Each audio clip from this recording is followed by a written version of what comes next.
Man, this dude, Jared Goff, done broke the bank. 4 years, $212 million, $170 mil guaranteed, bro, for Jared Goff. You can't help but, be happy for a Detroit Lions quarterback who's now the highest paid quarterback in the league. And damn, I didn't even know his record was this good. 22-8 in the last 30 starts. Now, listen, the record says he deserves the money. As far as Detroit has gone, says he deserves the money, and his numbers throughout the regular season, like look, 51 touchdowns and 13 picks, says he deserves this money because he's next due. But bro, if this is the going rate, Jared Goff is not top 5. Facts. He's not top 5. And if we're being nice, we could probably put him maybe 8, 9, or 10 on the top 10 list. But if this is the going rate for a top 10 quarterback, bro, remember, Dak Prescott is next. Oh my God, bro. Get used to seeing these big numbers with these, quarterbacks that have yet to prove themselves in terms of a championship. But this is the going rate. Let's get right to it. And now, Jared Goff. Lions are signing quarterback Jared Goff to a 4-year, $212 million contract. Crazy. Prior to this moment, there were a lot of questions about where the state of the quarterback market truly was. Some people were speculating that we finally hit a ceiling and no one was really going to beat Joe Burrow's contract. And while this may be true, someone just became the second highest paid quarterback in the NFL currently. And the reason why this is so significant is this completely changes everything for other quarterbacks that are looking to get paid. I wanted to say that whoever gets this amount of money certainly deserves it. I am happy for you securing generational wealth for yourself once again, but the cause and effect of this is going to be so entertaining to watch, and that's what we're here to discuss today. So before we get to the content, make sure you drop like, subscribe, and turn on our notifications. That's crazy, to help bro. the channel grow. Now that we get all that out of the way, Goff don't have no chips. What, 2 playoff career wins? Nah, I'm tripping. He got more career because he went to the Super Bowl with the Rams. I'm going to check out Jared Goff's career playoff record. Mic check 1 2 1 2. What's going on, everybody? The Detroit Lions had a lot of questions entering this year's offseason. They had franchise cornerstones like Penei Sewell, Amon-Ra St. Brown, and Jared Goff that were all eligible for contract extensions. One of the problems with drafting Jared Goff is 5-4 in the playoffs. so well, especially in the latter part of the NFL draft, is once it's time to pay those players, you have some very tough decisions to make. In the case of the Detroit Lions, they didn't really make it that difficult on themselves. Pay the man. At the time that we made our last video on the Lions were negotiating a contract extension with Amon-Ra St. Brown that could pay him about $26 to $28 million a year. And then they shattered that number, making Amon-Ra St. Brown the highest paid wide receiver in NFL history for about a day until A.J. Brown came and completely shattered that record. At the same time, there's a huge question of what they were going to do with Penei Sewell, without a doubt the league's best right tackle. And ultimately, they decided to sign him to a 4-year, $112 million contract extension as well. Immediately, all eyes turned to Jared Goff. What were the Detroit Lions going to do? Jared Goff had one of the most unique careers I've ever seen in NFL history. In the pre-draft process, people were calling him the next coming of Tom Brady. They thought that I ain't gonna front. He brings up a good point. When do you ever see a first overall pick get traded? Because those are always signs. Whenever your franchise don't re-sign you, it's kind of like early inclinations of you being a bust. But you get traded to then go on to have another successful career on another franchise, and now you're the highest paid quarterback. Like, then kind of makes the argument that the Rams should have just kept Jared Goff if he was really this good. I don't think the Rams win that championship they did with Matthew Stafford, if that's the case, but it is what it is.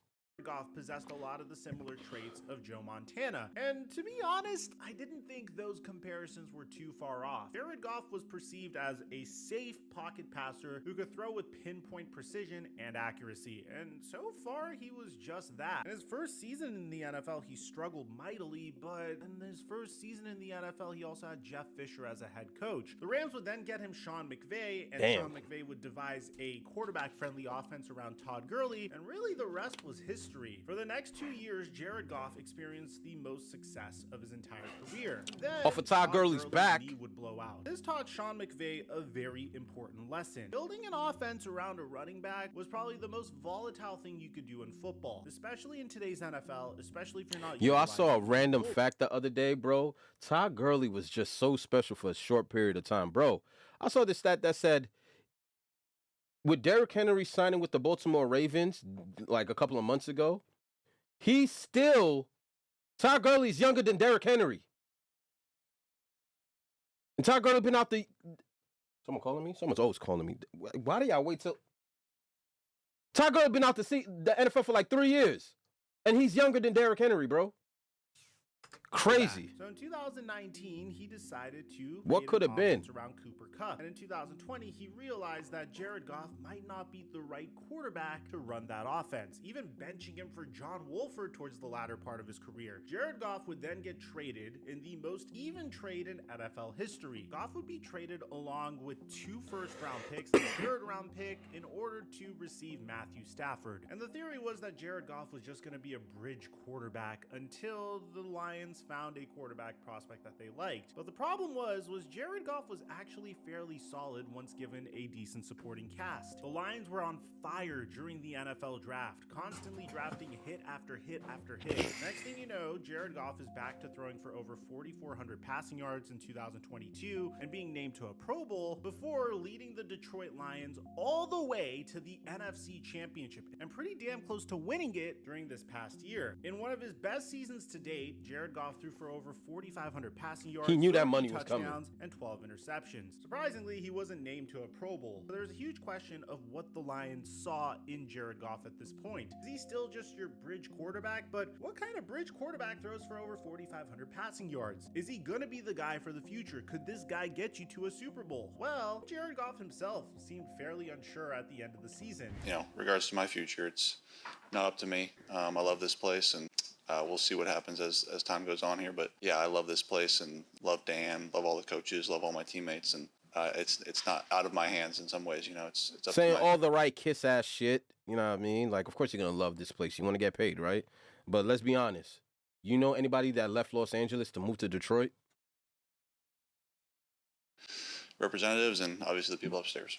If it happens, it happens. If it doesn't, it Thankfully, doesn't. they're paying I you. think I've loved every second of my time here and would For love more. $212 million, I'd love Detroit I too. love Dan, I love the coaches, I love the players here and my teammates, and yeah, it would be great, but it's not up to me. It seems like a few months later, we officially have the answer. According to Adam Schefter, another done deal in Detroit. Lions are signing QB Jared Goff to a 4-year, $212 million contract extension that includes $170 million guaranteed. Goff now goes from former #1 overall pick to the highest paid Lion in franchise history. This is a very interesting Crazy contract. numbers, bro. Jared Goff was the first QB that was up for a contract extension that could have been paid anywhere from the range of $40 million all the way to the amount that he got paid now. And based off of how he handled this negotiation, you're going to see multiple other QBs get affected by this. It's very difficult to say if this is a good contract or a bad contract. At face value, every time a quarterback gets paid, it looks like an overpay. But that's just how it looks. I know the salary cap consistently is elevating more and more, but anytime a quarterback becomes the highest paid QB or the second highest paid QB in the NFL, obviously it's gonna look like an overpay. So you can't just look at how much Jared Goff is getting paid. Rather, you need to look at when other QBs need to get paid. For example, the Philadelphia Eagles extended Jalen Hurts last year, signing him to a 5-year, $255 million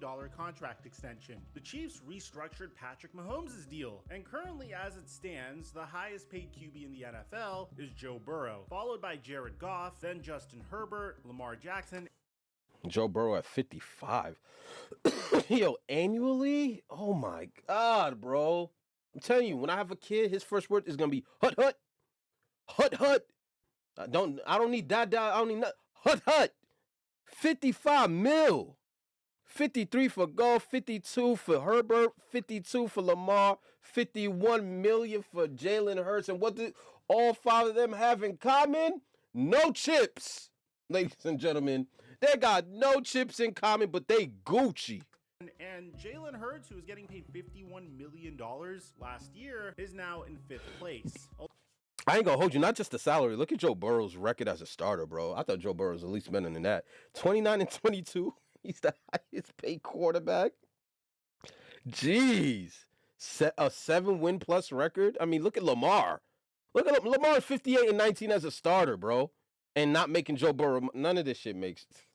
I ain't gonna front. Look at the touchdown to into ratio, bro. 125-45. Lamar's so underrated, but all right, let's carry on with the video. Who's getting paid $51 million last year is now in 5th place. A lot of this has to do with the timing of the contract and who's up to get a contract extension. And in this case, the players that are probably the most likely to get extended in this order are Tua Tagovailoa, Trevor Lawrence, Jordan Love, and of course, Dak Prescott. So let's start with Dak Prescott. One of the biggest storylines of the entire Cowboys offseason was what they were going to do with Dak Prescott. They initially even threatened to move on from Dak Prescott about a month ago, but at the end of the day, fact of the matter is that the Cowboys don't have any leverage in a Dak Prescott contract extension, because for some reason they thought it was a good idea to backload Dak Prescott's contract extension, and at a specific point you have to pay off your debt. And Adam Schefter explained this perfectly earlier in the offseason. The stakes on the poker game between the Dallas Cowboys and Dak Prescott just got higher.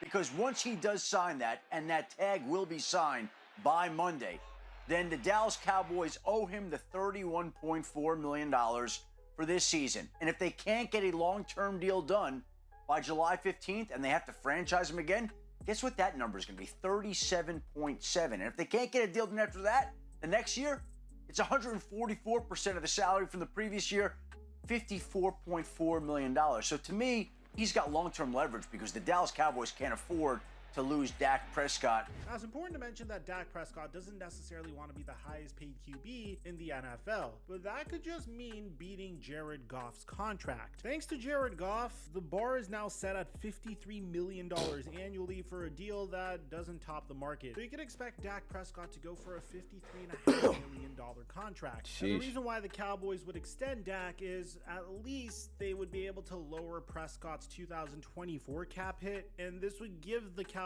flexibility to extend players like Micah Parsons and CeeDee Lamb. But for some reason, the Cowboys don't really care about this. Historically, they like to wait and see how much other QBs are getting paid so Dak Prescott could get the most money possible. I don't know why they do this, but they do it, and it drives me absolutely insane. So expect Dak to get paid the most out of anyone on this list. It's just like one of those things where Jerry Jones thinks he has leverage, but Jerry's a little long in the tooth. We know this. But like by postponing paying Dak, you're actually going to pay him more than what you would have had to pay him had you just paid him when he asked you for it. So it's like, I think he thinks by shortening Dak now that he's sticking it to him, but like Dak is winning regardless. And he still hasn't delivered y'all a chip. And he still got to get a raise. You know what I mean? Like, it's backwards. Because my favorite team bring it back for context paid the most out of anyone on this list, primarily because my favorite team has the most incompetent front office in all of sports, and I've come to terms with that. What about Jordan Love? Historically, I've said I'm not paying Jordan Love $200 million, bro. Greatest position Come on, bro. Any quarterback in the 2020 NFL draft. And I've even said this about Michael Penix. Even though I thought it was boneheaded to draft your succession QB with the 8th overall pick in the NFL draft, despite him being 24 years old and 27 when he'd probably start. In both Michael Penix's situation and Jordan Love's situation, they get to sit down and watch a quarterback prepare for the rigors of the NFL and get paid a lot of money for doing so. And that was the case with Jordan Love. By the time Jordan Love was able to finally start for the Green Bay Packers, he was on the final year of his rookie scale contract. And the Green Bay Packers gave him a 1-year contract extension worth up to $22.5 million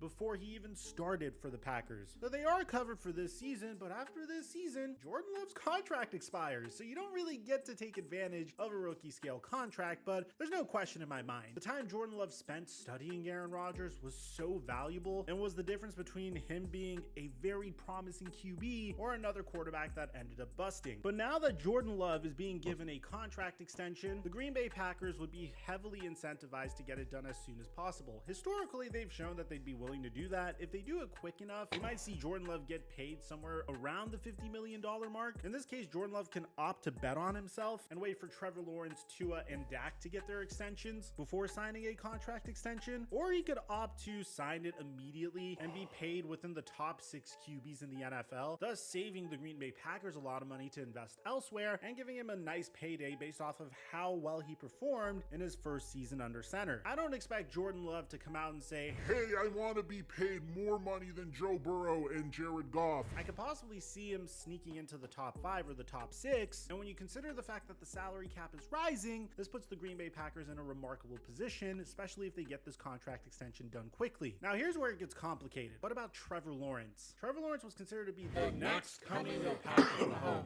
a can't-miss prospect that could do everything. He was mobile, he had a lightning quick release, he was accurate, he could throw the ball anywhere, and his rookie season was full of turbulence. I mean, he had Urban Meyer as a head coach who cared more about grinding on co-eds and kicking his kickers than actually putting forth a masterful game plan to prepare Trevor Lawrence. But in year 2, they decided to hire Doug Peterson, and we saw Trevor Lawrence take the next step. Throwing over 4,000 passing yards, had a 66.3% completion percentage, 25 touchdowns. What happened last year, though? Last year was nasty work. The most satisfying comebacks in NFL history to knock out the LA Chargers in the playoffs. So Trevor Lawrence was expected to take the next step in 2023. Unfortunately, he didn't really do that. He took a huge step back. 21 touchdowns, 14 interceptions, still threw over 4,000 passing yards, and he was dealing with an injury all season long. My personal issue with the Jaguars and Trevor Lawrence is the fact that it always seems like the Jaguars put the most above average wide receiver talent around him. That's no knock against Calvin Ridley or Zay Jones or Evan Ingram, but none of those players really crack the top 5 in their position. Hell, even the top 8. So I don't know if Trevor Lawrence's problems start with Trent Baalke, who historically doesn't have the greatest track record as a general manager, or if it's Trevor Lawrence himself. I'm sure you've seen those famous memes of Trevor Lawrence being compared to Gardner Minshew, at least statistically. He currently has one playoff appearance, 1 playoff loss. 2 out of his 3 seasons have been fairly disappointing. So it's very difficult to know how much Trevor Lawrence should get paid. I don't think the Jaguars are going to pay him this offseason, but if they could get a contract done with him this offseason, that would obviously work to their benefit. At the end of the day, I expect an extension for Trevor Lawrence next offseason, and I'm speculating that he's going to have one of his best seasons to date this year. It's a make or break season for Trevor. He's probably going to break the bank after proving why he was such a highly touted prospect in the 2021 NFL draft. And this brings us to Tua Tagovailoa, which is one of the most complicated situations in the entire NFL. Mr. Concussion Protocol himself. Bro, y'all let me know in the comment section. Would y'all sign Tua to a $200 million contract, knowing what you know about his injury history, his history with concussions, and then I just don't think he got an arm, bro. It is what it is. I've said it in plenty of my reactions to Dolphin games last year and the year before. Some guys just, you could just tell if they got that I'm him in them. And I just feel like watching some of Tua's playoff losses, especially the one last year, it just wasn't even competitive. Like, the Chiefs weren't even threatened by the Dolphins. Dolphins got clamped up with all them weapons, with Waddle healthy, Tyreek healthy, a decent running game. They couldn't do shit with the Chiefs.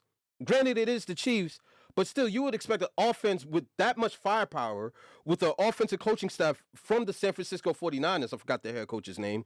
Bear with me. But, like, you would think with all those weapons, an upset, you know what I mean? Maybe the number 1 seed in the West. Did I say the West? In the AFC? You would think something. Give me something, Tua.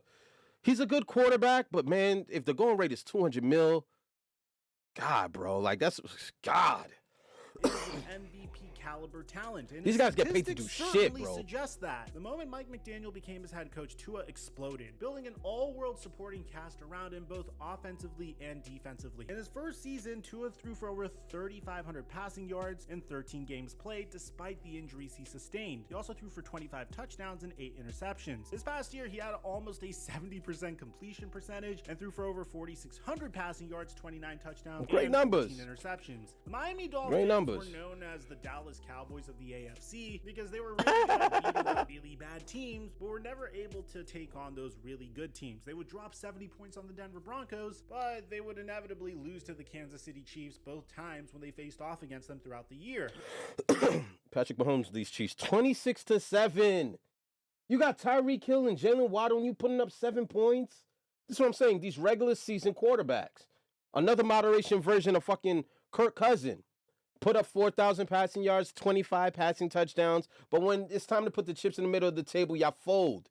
Y'all fold because y'all don't got that dog in you. It's the same way I feel about Jared Goff. He's a good regular season quarterback. But do you got that dog in you that's going to win a championship? Huh?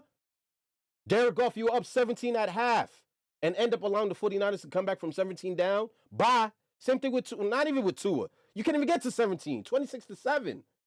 And you got to give this man $200 million? Come on, man. Just to sell tickets, man. Are we after chips anymore? Get out of here with Tua, bro. I'm tired of being nice to these bum-ass quarterbacks. Win a chip. Don't ask for $200 million and you not doing nothing. No MVPs, no nothing. But they're going to pay him regardless, so, yeah.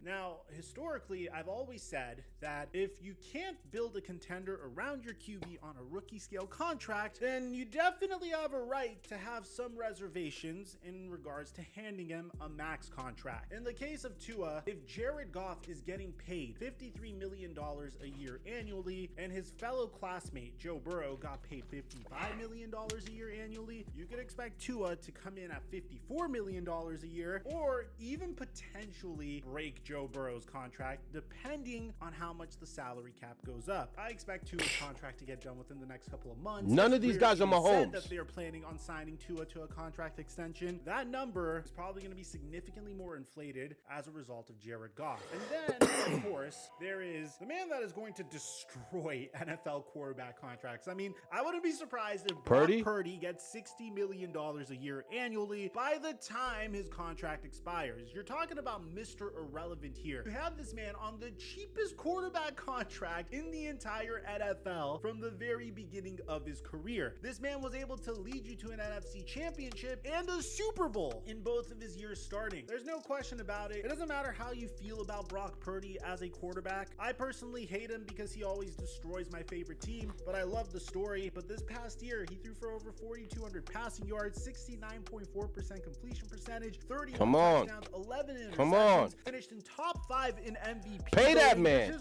And this is what I'm talking about separates him from these other flunkies, these Dak Prescotts, these Jared Goffs, these Tua Tucker, whatever the hell you want to call them. Yo, bro, I'm all for players getting paid their money, but you got to back it up with some wins.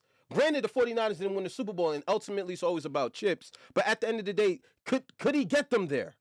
Prove to me that you could get us there, Jared. Prove to us that you could get us there, Dak. Prove to us. Don't just ask for $50 million because you're next up and you so happen to play the luckiest position of football, the most overpriced position of football, the quarterback. Now, all these quarterbacks are nice. Stop it. Yo, the Giants chose to pay Daniel Jones over Saquon Barkley. You tell me if you think Daniel Jones is better than Saquon. Stop overpricing these quarterbacks, these bum-ass niggas. Purdy, he deserves it because he at least brought him to the Super Bowl and could have almost won if he wasn't going up against Patrick Mahomes. If this is any other team, Brock Purdy has a chip. I'm just calling it a bean. I think he beats Miami if they make it to the Super Bowl. I think he beats the Ravens would have been a good matchup, 49ers and Ravens. But nonetheless, he got that dog in him. These other guys, they're just regular season stat fillers, bro. And in the playoffs, put up 7 points. This man is going to completely break the bank once he is eligible for a contract extension. And to be honest, it's well deserved. Jared Goff is a huge reason why this is going to happen, but at the end of the day, it's kind of crazy that they're not paying Brock Purdy already, son. He's been getting paid in food stamps for 2 years. How's he not up for a contract? Brock Purdy's in line for massive how is he not in line now? It's well deserved. Jared Goff is a huge reason why this is going to happen, but at the end of the day, I felt like this was going to happen from the very beginning. Brock Purdy is going to break the bank the moment he hits free agency, barring something crazy this season or next season. As a matter of fact, it's in the San Francisco 49ers best interest to try to extend this guy as soon as possible. The sooner you do it, the more of a chance you have of people beating that contract, and the more digestible the cap hit's going to be, depending on if the salary cap continues to increase. So let me know in the comment section down below. If you're a Lions fan, how do you feel about Jared Goff's contract? Do you really believe he could they love it to the promised land? Do you like the value of his contract? Do you think $53 million a year is too much? I'd like to hear what you have to say. Lion fans love this shit. Mike, I'm dropping our mic until our next upload. Mike, Don't ask Lion fans how they feel about that new contract. I mean, at the end of the day, you got your quarterback, and it's hard to find them. If you don't have them, I mean, you're in football purgatory like my New England Patriots, where we're just trying to, geez, man, like that Tom Brady shadow is still over us. Like, we haven't done shit. So I don't blame the Lions for signing Jared Goff to that big contract. The question is he going to deliver on that, bro? And Jared Goff, to be honest, he's a product of a great situation. I don't think Jared Goff has elevated the level of these players. Do I think I'm seeing the best version of St. Brown or the best version of Laporta, who's a rookie? Let's dismiss Laporta, but he has everything he needs to succeed, and he's a good enough quarterback where he'll win games with the right pieces, and he has that. But there's no excuses to not deliver on the chip because the Lions are loaded. Lions are loaded. Same thing with the 49ers. But y'all let me know in the comment section how you feel about the video. All these quarterbacks are getting paid. All I want to know is, can I get $1? You know what I'm saying? Can I get $1? No?